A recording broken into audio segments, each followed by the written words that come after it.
At Church, again, we're going to look back a little bit, but we're also going to look ahead.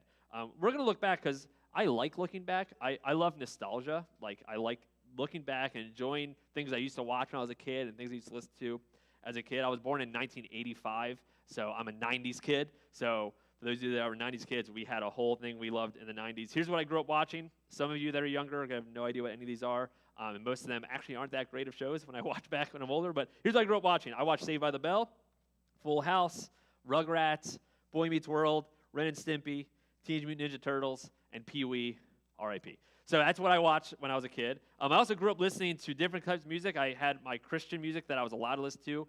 90s, if you're a Christian kid in the 90s, it's DC Talk. All your Adrenaline Newsboys, you know that. But I also listened to like new metal, like Korn and Limp Bizkit and Deftones and Foo Fighters and those kind of bands too. And so now that I am older, and my kids are getting to a certain age, I am starting to show my kids everything that I really liked. And some of the things, they love it. Like, I showed them Sandlot. They love the Sandlot because the Sandlot's awesome. That's why they loved it. It's a great movie. But then I showed them Bill and Ted's Excellent Adventure, and you guys know that movie?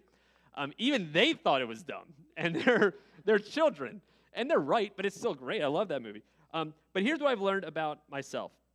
I can waste a lot of time looking back at my past, looking back when I was a kid. Man, things were so much easier when I was a kid. Looking back and daydreaming about how things used to be and where I used to be. I can spend a lot of time wasting my time looking back at those things instead of just enjoying the blessing that I have today. Because here's the trap with that. And if you ever struggle with this, you know this. But the trap is one day you're going to look back at today and be like, man, that was great. And so why would we waste our time today looking back when one day we're going to look back today reminiscing and wanting to go back? And I have seen churches do the same exact thing. My boss, my district superintendent, he did a training a while back with local pastors. He explained